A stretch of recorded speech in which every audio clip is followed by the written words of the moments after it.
നാലാമത്തെ വാഴയാണ് ഈ സീസണിലെ ബിഗ് ബോസ്. ഷാനവാസിന്റെ കഥയല്ല ഇത് ജീവിതം കാണാൻ നല്ല രസമുണ്ടായിരുന്നു നോമിനേഷൻ. ആ വീട്ടിൽ ആകെ ആരിനെതിരല്ലാതിരുന്നത് അക്ബർ, നെവിൻ, അനീഷ് എന്നിവർ മാത്രമാണ്. എന്തുകൊണ്ടാണ് എല്ലാവരും ഈ അക്ബറിനെ ഭയക്കുന്നത് എന്ന് എനിക്ക് ഇതുവരെയായിട്ട് മനസ്സിലായിട്ടില്ല. പിന്നെ ഷാനവാസ് പെങ്ങളൂട്ടീസ് അടീനെ കുറിച്ചാണ് സംസാരിക്കാനുള്ളത്. ഹായ് ഹലോ എല്ലാവർക്കും 71ാമത്തെ ദിവസം ബിഗ് ബോസ് റിവ്യൂയിലേക്ക് സ്വാഗതം.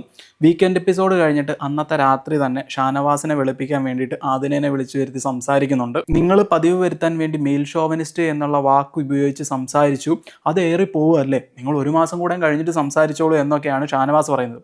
ഷാനവാസ് മനസ്സിലാക്കേണ്ട ഒരു കാര്യം, ഇതൊരു ഗെയിമാണ്. പിന്നെ നടന്നത് ക്യാപ്റ്റൻസി ടാസ്ക് ആയിരുന്നു. ക്യാപ്റ്റൻസി ടാസ്കിലേക്ക് പങ്കെടുത്തവരെന്ന് പറയുന്നത് ആര്യൻ, അനുമോൾ, സാബുമാൻ എന്നിവരാണ്.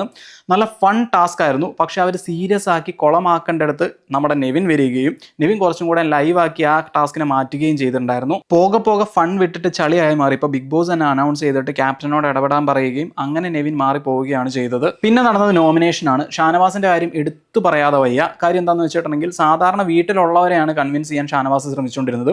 വീക്കെൻഡ് എപ്പിസോഡിന്റെ ക്ഷീണം തീർക്കാൻ വേണ്ടിയിട്ട് ഇന്ന് നാട്ടുകാരെയാണ് കൺവിൻസ് ചെയ്യാൻ ഷാനവാസ് നോമിനേഷൻ യൂസ് ചെയ്തത് എന്ന് വേണമെങ്കിൽ പറയാം. ഷാനവാസിന്റെ കഥയല്ല ഇത് ജീവിതം കാണാൻ നല്ല രസമുണ്ടായിരുന്നു നോമിനേഷൻ. ഇത് കേട്ട് വിശ്വസിക്കുന്ന മണ്ടന്മാരുണ്ടാവാം, അവരോട് എനിക്കൊന്നും പറയാനില്ല. ഇപ്രാവശ്യത്തെ നോമിനേഷനിലേക്ക് വന്നവരെന്ന് പറയുന്നത് ലക്ഷ്മി, ആര്യൻ, നെവിൻ, അക്ബർ, നൂറ, ഷാനവാസ് എന്നിവരാണ്. ആദിലയില്ല, സാബുമാനില്ല, അനുമോളില്ല, അനീഷില്ല. ഞാൻ എപ്പോഴും പറയുന്നത് 3 വാഴകളെ കുറിച്ചാണ്. പക്ഷേ ഇന്ന് ഞാൻ ഒരു 4ാമതൊരു വാഴനെയും കൂടെ ആഡ് ചെയ്തിട്ടുണ്ട്. ആദ്യത്തെ 3 പേരെ പറയാം: ആദില, നൂറ, സാബുമാൻ. 4ാമത്തെ വാഴയാണ് ഈ സീസണിലെ ബിഗ് ബോസ്. ഈ നോമിനേഷൻ എന്ന് പറയുന്നത് ആദിലയ്ക്കും നൂറയ്ക്കും വളം വെച്ച് കൊടുക്കുന്നത് പോലെയാണ് എനിക്ക് ഫീൽ ചെയ്തത്. സേഫ് ഗെയിമേഴ്സിന് വളം വെച്ച് കൊടുക്കുന്ന പോലെയാണ് എനിക്ക് തോന്നിയത്. നോമിനേഷൻ ഡിസ്കസ് ചെയ്യുന്നത് ബിഗ് ബോസിന് ആ വീട്ടിൽ തന്നെ തടയാൻ പറ്റുന്ന ഒരു കാര്യമാണ്. ബിഗ് ബോസ് അത് ചെയ്യുന്നില്ല. ശരിക്കും പറഞ്ഞിട്ടുണ്ടെങ്കിൽ ഈ ആഴ്ചയിലെ നോമിനേഷനൊക്കെ ഓപ്പൺ നോമിനേഷൻ ആക്കി മാറ്റേണ്ടതായിരുന്നു എന്ന് എനിക്ക് ശരിക്കും ഫീൽ ചെയ്തിട്ടുണ്ട്. പക്ഷേ ഒരു ഗ്രൂപ്പ് ഓഫ് ആൾക്കാരെ മാത്രം ടാർഗറ്റ് ചെയ്തുകൊണ്ടുള്ള ഈ നോമിനേഷൻ ശരിക്കും പറഞ്ഞിട്ടുണ്ടെങ്കിൽ ബിഗ് ബോസ് റദ്ദാക്കേണ്ടതാണ് എന്നാണ് എൻ്റെ അഭിപ്രായം. ഇനി ഞാൻ സംസാരിക്കാൻ പോകുന്നത് അവസാനം ബിഗ് ബോസ് കൊടുത്ത ക്യാപ്റ്റൻസി ടാസ്കിനെ കുറിച്ചാണ്. ഇങ്ങനെ ഹോൾഡ് ചെയ്യുന്ന ടാസ്ക്. ആ ഹോൾഡ് ചെയ്യുന്ന ടാസ്ക് ഞാൻ കണ്ടക്ട് ചെയ്തിട്ടുണ്ട്. അതും ഡംബൽസ് വെച്ചിട്ട് ഹോൾഡ് ചെയ്യുന്ന ടാസ്ക്. എൻ്റെ പ്രീവിയസ് വീഡിയോസ് നിങ്ങൾക്ക് കണ്ടിട്ടുണ്ടെങ്കിൽ മനസ്സിലാവും.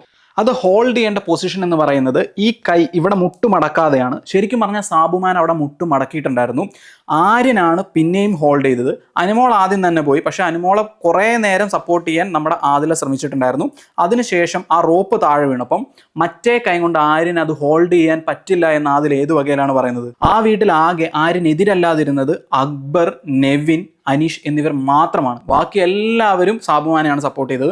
ഈവൻ ലക്ഷ്മി, എല്ലാം ഞാൻ വലിയ കറക്റ്റായിട്ട് പറയുന്നു എന്ന് പറയുന്ന ലക്ഷ്മി അടക്കം സാബുമാനെ സപ്പോർട്ട് ചെയ്തുകൊണ്ട് അനുമോളെയും ആര്യനെയും താക്കാനാണ് ശ്രമിച്ചത്. സാബുമാന്റെ കൈ മടങ്ങിയത് പകൽ പോലെ വ്യക്തമാണ് ആ വീഡിയോയിൽ. എന്നിട്ടും ആദില ആര്യൻ തോപ്പിക്കാൻ വേണ്ടി സാബുമാൻ വിജയിച്ചു എന്ന് പറയുകയാണ് ഉണ്ടായത്.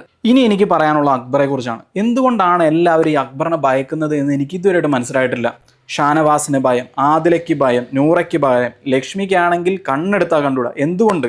ഇവരെല്ലാം ഒരു ലേബൽ ഉണ്ടാക്കി വെച്ചേക്കാണ് അക്ബറിന് കുത്തിത്തിരിപ്പ് എന്ന്. ശരിക്കും പറഞ്ഞാൽ ഉള്ള കാര്യമാണ് അയാൾ പറയുന്നത്. ഉള്ള കാര്യം പറയുമ്പോൾ കൊണ്ടിട്ട് ഒരു കാര്യമില്ല എന്നേ എനിക്ക് പറയാനുള്ളൂ. പിന്നെ ഷാനവാസ് പെങ്ങളൂട്ടീസ് അടീനെ കുറിച്ചാണ് സംസാരിക്കാനുള്ളത്. ഇതിനകത്ത് എനിക്ക് പറയാനുള്ളത്, ഷാനവാസ് പുതിയ മേച്ചിൽപ്പുറങ്ങൾ തേടി പോവുകയും ചെയ്യും. പെങ്ങളൂട്ടികളാണെങ്കിൽ അനുമോളുടെ കുടക്കീഴിൽ അവിടെ സേഫായിട്ടിരിക്കുകയും ചെയ്യും. സോ ഇത്രയൊക്കെയാണ് എനിക്ക് പറയാനുള്ളത്. ഇന്ന് നന്നായി ഗെയിം കളിച്ചു എന്ന് എനിക്ക് തോന്നിയവർ ആര്യൻ, നെവിൻ, അക്ബർ എന്നിവർ മാത്രമാണ്.